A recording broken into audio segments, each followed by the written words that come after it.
Yeah, welcome to the latest Racer X Exhaust podcast. I am Jason Weigandt. Exhaust podcast, we've been doing this for 8 or 10 years now, but this is usually an audio only podcast. But this week, I have a gift. A really cool, I personally think, in a biased perspective, interview with Haiden Deegan, and I have it on video. It's actually part of the SMX Insider show that I record every week with Jason Thomas. So check that out every Thursday at 2 p.m. Eastern on the Super Motocross YouTube channel. We'll give you a half-hour preview of each weekend's race. We'll pack all the information you need to know in a half-hour span. We'll have stats from Clinton Fowler. We have Dr. Joe McGinley talking about injury and recovery. We have a big interview every week with a heavy hitter in the industry or a top rider, which this week happened to be Haiden Deegan. And I just said, man, this interview is too good not to use. I was going to put the audio up on the Racer X Podcast Network. Get it where you get your podcasts. But I know how YouTube is. A, loves Haiden Deegan.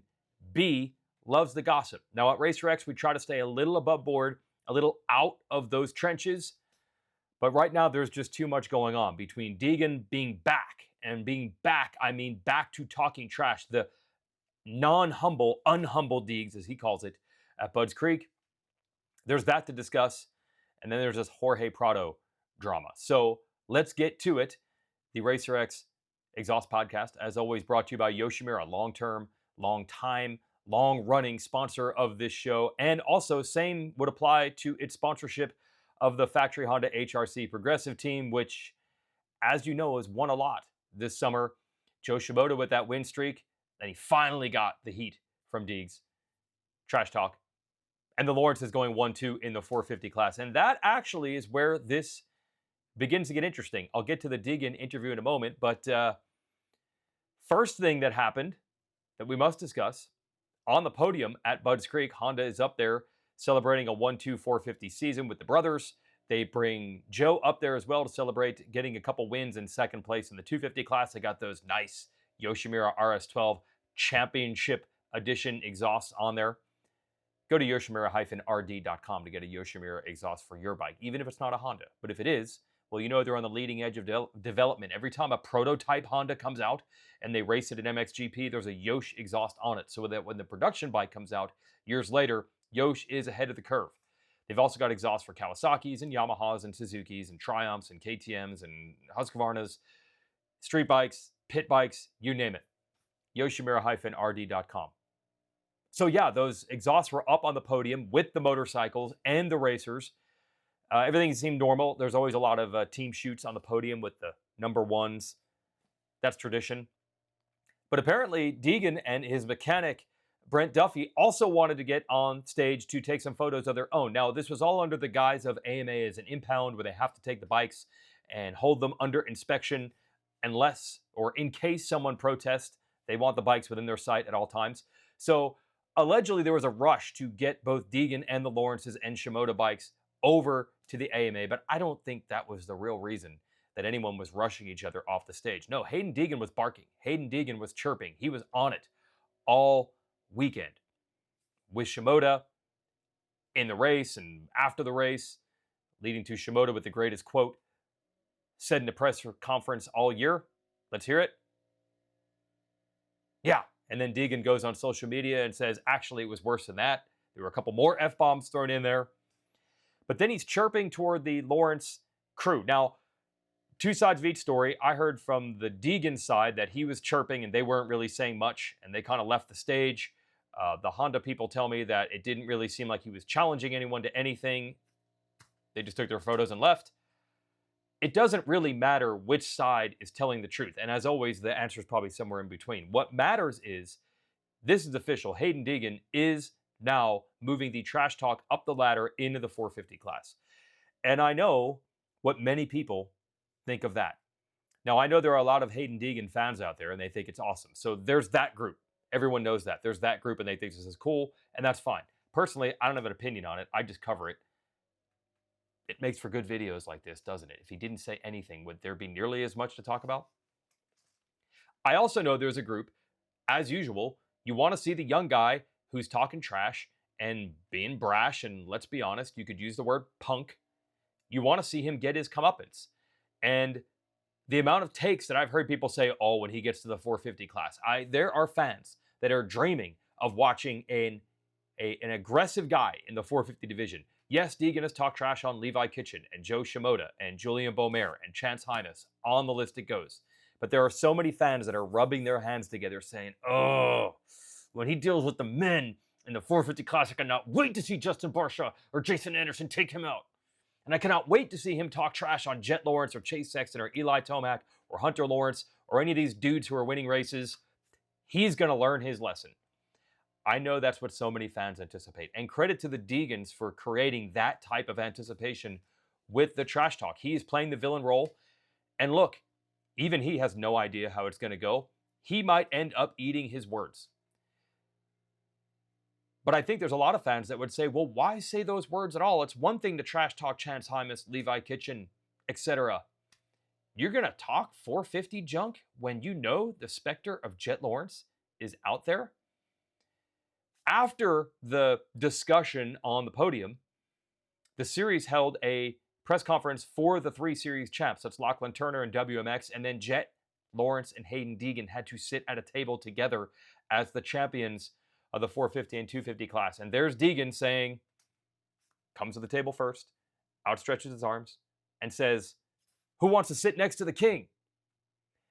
Now, if you're a Deegan fan, you think that's awesome. And if you're a Deegan non-fan, you're like, King, you only won the 250 class, kid. Just you wait.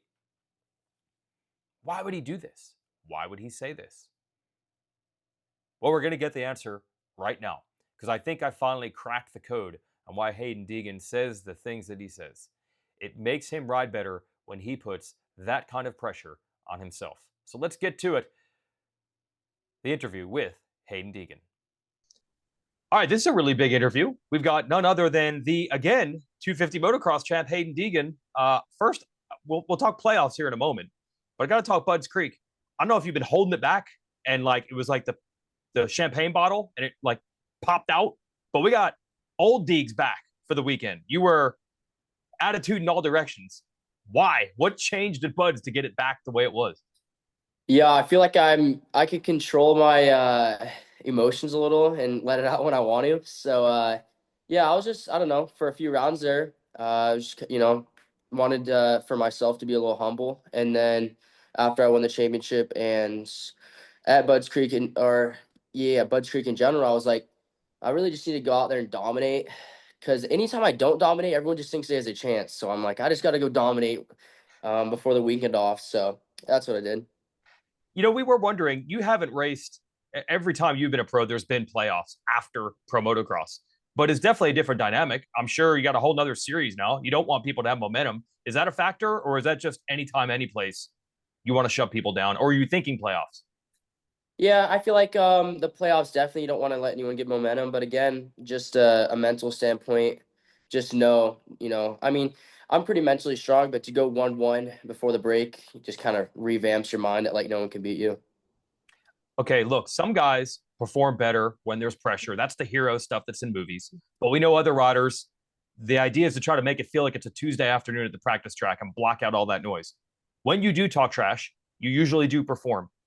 I don't even know if you think about this consciously, but what does that do? Because it puts you in a must position. You have to back up your words. Some guys aren't comfortable with that. Do you feel that it actually locks you in more when you have to back up what you just said? Yeah, I'm actually more of a racer. The last thing I'd want to do racing on a Saturday is make it like a practice day, because I don't practice as fast as I can race. Like when I get to a race, I go to a whole nother level of speed wise and just in general, I'm a better racer. So I don't know. I'm able to lock in pretty good mentally before these races and kind of just flip a switch. When it's time to race, that's kind of when the Hayden comes out. And then when we're not racing, I'm kind of like a whole different character. I mean, people really just see because it's kind of, promoted like that through all the social media and stuff, the Hayden that is racing and the way I talk to people, the way now, I mean, after that race, cuss people out on the line and stuff. I get into it with people and people don't see that. So especially when people talk about it, it comes to a shock to them. But I'm like, I've been doing this since I was a rookie. I mean, I'm sure, I don't know exactly, but I'm sure I was saying stuff to Hunter. I was like, that's just always been a thing. I've just always, that helps me get in the mood. And people, I feel like, always want me to act the way they want. They're like, oh, well, Hayden needs to be like this. But I'm like, nah, I've won a whole lot of races and a whole lot of championships doing it like this. And trust me, I've tried to act the way people want me to act, and that ain't gonna roll over here. It just doesn't work for me, you know. Each racer has their way, and this is my way. Okay, that obviously leads to everyone's going to say, but the kid's going to get it back once he's in the 450 class. I know you have some opinions on that. First, I want to throw this at you. When you look at the 450s and you see Justin Cooper, Hunter Lawrence, RJ Hampshire, a lot of them are guys you've raced and done pretty well against. Do you think of it that way? Do you look at it that way as like, well, it's not all new. I know how I can compete against those guys. Have you thought about that? Yeah, I mean, I think about it. Everyone's like, "Oh, it's gonna be such a culture shock when he gets to the 450 class," and I'm like what? You know, like RJ's getting on the podium. RJ's top five in. Jay Coop's getting on the podium. I mean, even my rookie season, I was battling with Hunter. I don't really get it. What people are trying to get at, they're just trying to find something because I'm so dominant right now. Which I mean, go for it, I guess. But yeah, I mean, it's definitely gonna take some hard work and just really locking in this next year and getting to that level. I don't know what that level is. Maybe it's gonna be easier than I thought, or maybe it's gonna be harder than I thought. You really don't know. You can't be like Hayden's gonna get this position because you do not know. Like in reality, we can't see the future. So all I got to do is just work hard. But if you put a little spice on it, like you already did, that actually makes you better. Like a lot of people are going to say the best advice is he needs to just shut up because these guys are so fast and experienced and good. But that doesn't bring out the best of you if you perform that way. No, 100%. I feel like the way, you know, I talk and act and this cocky, arrogant Hayden is what really makes me better. And I feel like the stuff I say about like how I'm going to the 450 class and all this, and it's like it any pressure, I mean, makes me better. And I'm gonna be honest, I doubt any of these other guys, the way I talk and act, they could deal with the pressure that comes with it. I already have a lot of pressure that comes with it, and I'm gonna tell you, like, it is mentally the gnarliest pressure I put on myself. Like it, some days I'm just like, I mean, I'm doing it to myself. Like, and it's not the fans that are doing it to me, it's myself, right? I'm like putting this pressure on myself where I have to perform. And I mean, some days it does break you. Some days you're just like, damn, dude, like today it's rough at the practice track and stuff, but it's what builds me to be better, faster, and really lock into the race is putting this mental pressure on me. And it's what's got me this far. And I feel like any other way I've tried to do it, it's not how the Deegan name rolls. Okay, two more things. First, you've ridden a 450 a little bit here over the summer. That's another thing. You rev the bike so much. You're so aggressive on the bike. That's not traditional 450 riding. Are you doing the same thing on the bike where it's like, this is what works for me, or I'm going to have to change? Which one is it? Yeah, the 450 when I hopped on it, I was like light years quicker on it. I'm like, I don't think people understands like a 450 is it's the power is insane, especially the Star Yamaha 450. I got on it and I'm like, dude, this has double my 250. Like I can go way faster on this thing. And it really opened my eyes like the first time I've been on it because I've only ever ridden a stock 450. So I'm like, I got on that factory bike and I'm like, now I could see why these guys at the Pro Nationals can sometimes qualify 2 seconds faster than the 250 class, you know? It's like because there's so much more power, so much. When you're a racer, you understand it more. Maybe from a fan perspective, just like watching, they wouldn't understand exactly what the top racer feels. But truly, the 450, I feel like I can go to another level. And I mean, we won't know until I race. But personally, myself and my team, they could see it. You know, once you get on that 450, it's like people don't think my style is gonna work on it, but I'm like, oh, it does. Okay, let's talk playoffs here. Look, you now have a Supercross title. You got two motocross titles. Clearly, you're pretty good on anything, but it actually seems like this might be your best discipline. Do you like the hybrid tracks and everything that comes with playoffs? Yeah, I enjoy the SMX a lot because I feel like Supercross season, um, towards the end of Supercross season, I really got going. I was really quick. Salt Lake, I won by like over 10 seconds, I believe, around there.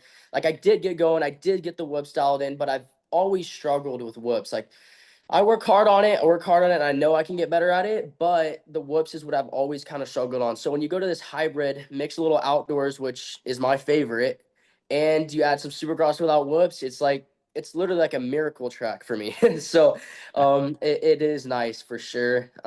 Yeah. And what I also like is you don't shy away from saying you want to make money while Mhm. racing. So not bad for 3 weeks if you can make this happen, right? Yeah, 100%. I mean, what?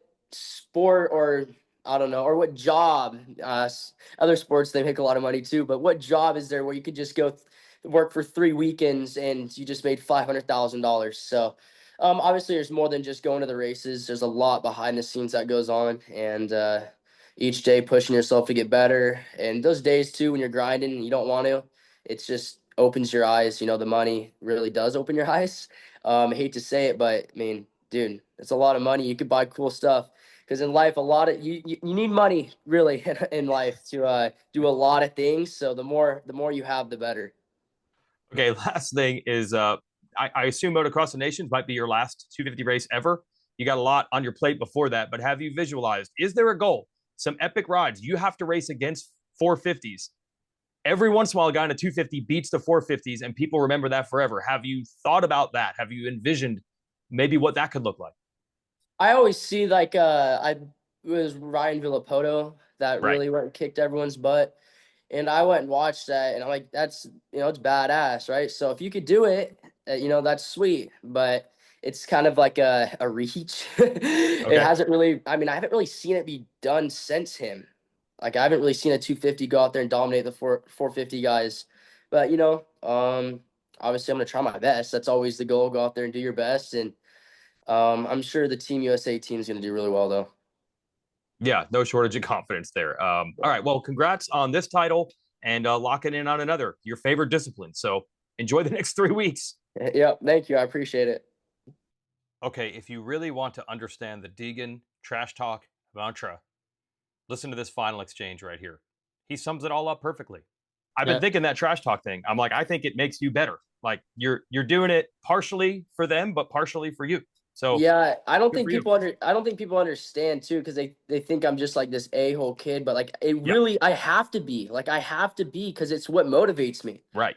Like it gets me fired up. Like I already have the money and the rich, parents and stuff. So I'm like, it's what gets me fired up. Like I mean, the money's cool and all, but like I need something to make me work hard. So that's what it helps me. We just figured something out here. It makes Yeah. complete sense, actually. Yeah. Cool. And there you go. There you have it. How many times do we hear riders in the sport say the goal is to have fun? The goal is to just ride my own race. The goal is to just hit my marks, do my laps. All I can do is the best I can do. I can't control the things that are outside of my control. How many times have you heard teams say, the goal is this guy rips on a Tuesday afternoon at the test track. If we could just get him to bring that to the races. You've heard that countless times. We all know that feeling, even if you're a C class rider, of what it's like to be waiting for your moto to begin and the heart rate starts to go up and the nerves begin to kick in and you're on the gate. And as much as you're trying to act like you're relaxed, you're not. I don't know how many other sports can pack that kind of adrenaline and nerves into something before it even starts. Maybe skydiving or bungee jumping or something like that. So for most people, the reaction is to try to tamp that down as much as possible. So when you instead talk about process of, I just have to control what I can control, I just have to ride as well as I can. I'm not going to put a number on who I expect to beat or where I expect to finish. That's all tricks to take the pressure off. When guys say they ride better when they have fun, they actually want serious results. They want to make money. They want to prove themselves on an actual resume on that results chart at the end of the day. That's what they want. They just know that keeping it fun allows them to do that better. Deegan just happens to be one of the rare ones that is the opposite. He says all this stuff, which might be ridiculous, but then he puts himself in a must win position. His back's against the wall. He has to back it up or he will eat his words. And for him, it's worked every time. We probably don't talk about it enough, but he has become the increasingly rare phenom in the sport. Great 50cc rider, great 65cc rider, great 85cc rider, great super mini rider, great B rider, into the pros, winning and contending for titles almost immediately, and then winning championships at the end and then through the rookie year and the sophomore year and the third year. That doesn't happen actually very often in this sport. We know so many of the underdogs who no one expected to be great that became great. I mean, look at some of the guys that Deegan is battling right now. Hymas, Kitchen, Beaumer, they were the top 5 guys as amateurs, and they used that underdog status as their motivation to get to the top. Everyone likes to reference the Ryan Dungey, Ryan Villapoto. They weren't the top guys. They used that underdog status to have the desire to get to the top. Very rarely does the number one guy remain the number one guy. It's really, to me, since Ricky Carmichael, James Stewart, that a guy's just been the best guy at every displacement, at every age of his career, all the way through the premier class of professional racing. Deegan's getting close. He has not done it in the 450 class yet, but his recipe clearly works. So to expect him to deviate from it just because now he could get taken out by Jason Anderson, probably not going to happen. And that's awesome because lots of fans want to see him get taken out by Jason Anderson. Villain, hero, love, hate, polarization, that is the Deegan story. And that's why it fits so well here on YouTube, where he loves the gossip.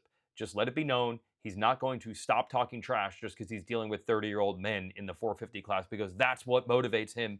That's what gets him going.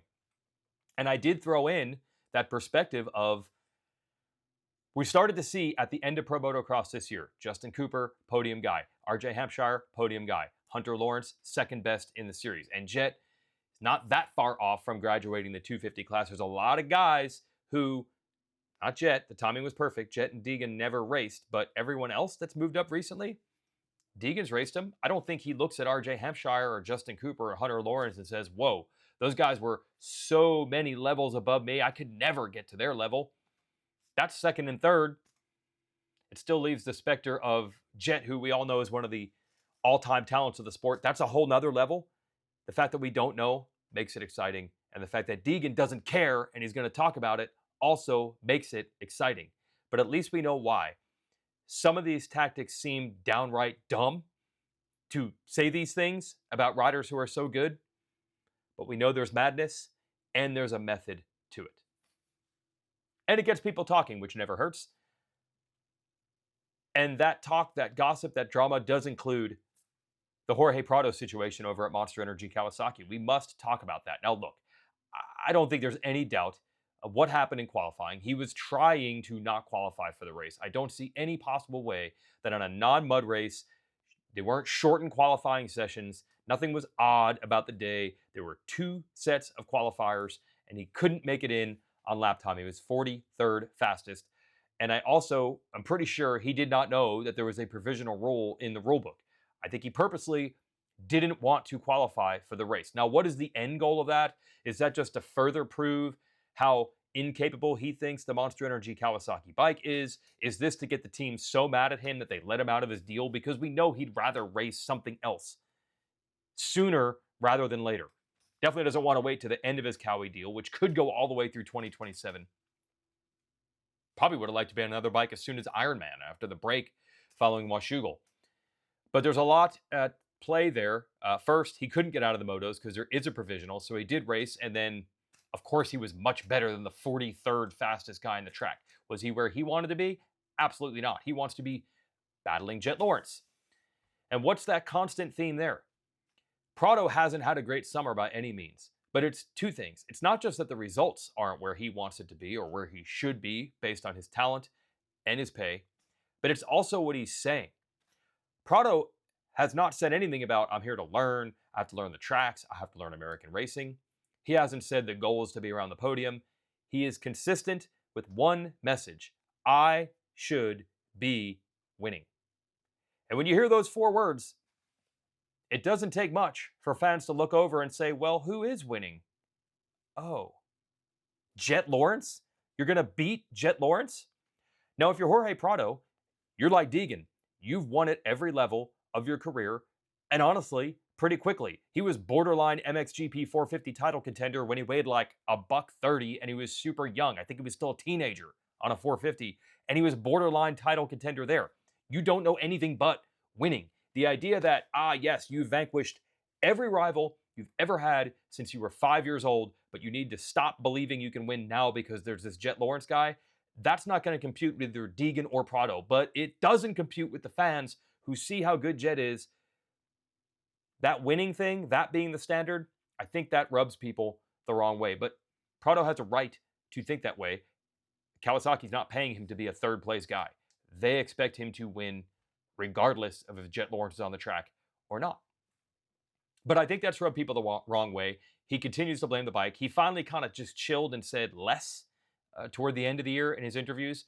He never went back to saying, I'm new here, I'm learning, some of this is on me. Never. No, it was either blaming the bike or not saying much of anything. Those were the two Prado interviews this year. So I think everybody knows where his mindset is.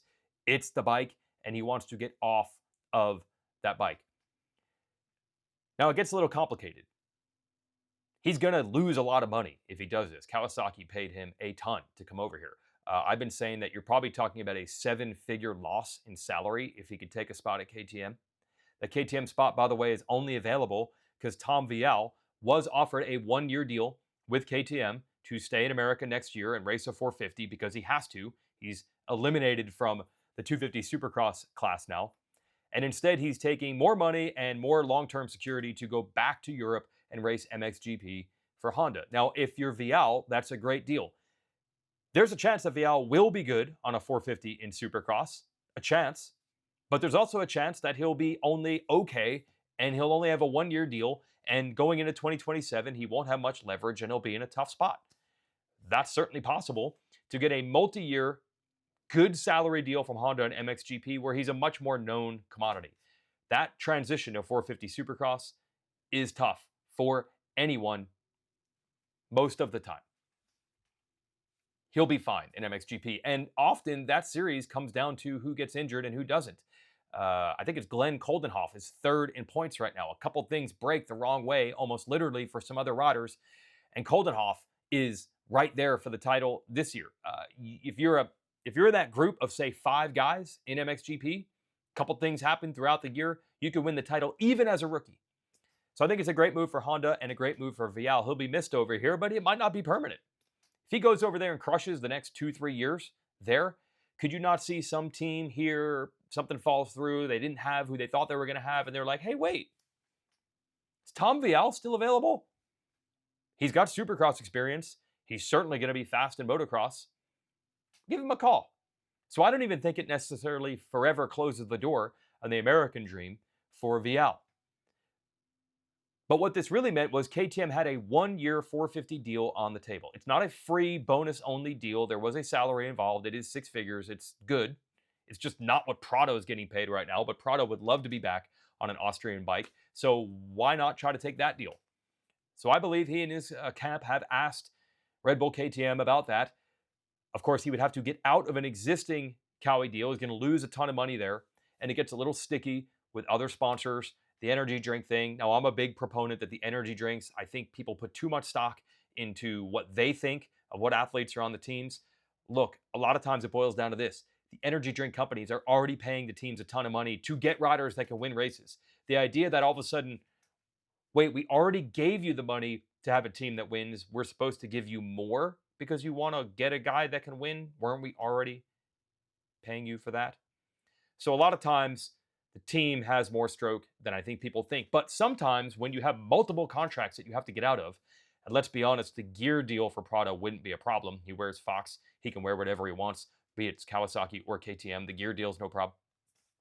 The Monster thing could prove sticky. And I don't know if sticky long term, like multiple years, or just that's the difference between him getting on a different bike with a different energy drink right now or in a month or later. We've seen these things happen before. So you got 3 SMX races and Motocross of Nations. Spain has still not announced their team. I believe they're waiting to see what's up. I bet you Prado would love to get on a KTM. He could even race a works bike at Motocross of Nations in Indiana and show everyone what's up on the bike he's comfortable with. I'm sure that's a plan he would like, but can he get out of all his existing deals? Not just Kawi, but Monster. Could Monster say, could you try something else? We back Yamaha teams. Can you look into one of those if you don't like the Kawasaki that much? Yeah, it's sticky when you have to get out of multiple deals. It also shows the competitive mindset of these riders. If we're going to say that it's a little much for Haiden Deegan to talk trash on 450 riders or Jorge Prado to say, I should be winning. If we're going to say that, we should also praise these athletes for wanting to win that badly. Prado's goal right now is to walk away from money to make less money because he doesn't want to race on a bike that he doesn't think he can win on. And how many sports do you follow where the players take the money? It's not the best situation for them. They're not even trying that hard, probably, because they already got paid and they've got a guaranteed deal, et cetera, et cetera, et cetera. And that's just the way it plays out. It's cool that in this sport, the riders, yes, we make fun of them for talking or complaining or using bike setup as an excuse, but it's also good to know that they want to win so badly that they're not just going to take the check and not perform to their standards. Prado could play nice with Cowie, ride it out for 2 more years, make a ton of money, but he doesn't want to do that because he should be and wants to be winning, and he doesn't feel like he can do it there, and he's willing to make less money to do that. Deegan has his strange way of motivating himself, but he's not about being humble right now and just taking his medicine and running top 5. He wants to continue winning on a 450 just like he did in the 250s and on super minis and on 85s and 65s and 50s. This is what these guys are used to. So credit to them for wanting it that bad. And it makes it exciting for us. Okay, that's the show. That's the Deegan interview. That's Yoshimura backing our show. And thanks to you folks for watching. Now, I'm going to try to find an update. We're going to do a little more on YouTube here.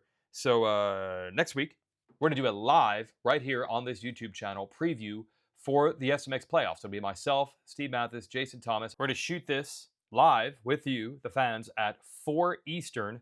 That's 4 Eastern on Wednesday. That's next Wednesday, the Wednesday before the playoffs begin. Playoffs begin September 6th, so just backdate that a couple days. So that's Wednesday at 4 Eastern. Come to this YouTube channel. You can chat live with us. We'll take audience questions. We'll talk SMX and playoffs with myself, JT, and Mathis. We've never done one of these live on YouTube, so that should be fun. And if it's a disaster, we'll never do it again. And if it's a success, I'll find 2 other people to do it with so I don't have to do it with those 2 guys all the time because Lord knows I've talked to them enough. That's the Exhaust Podcast. See you next week.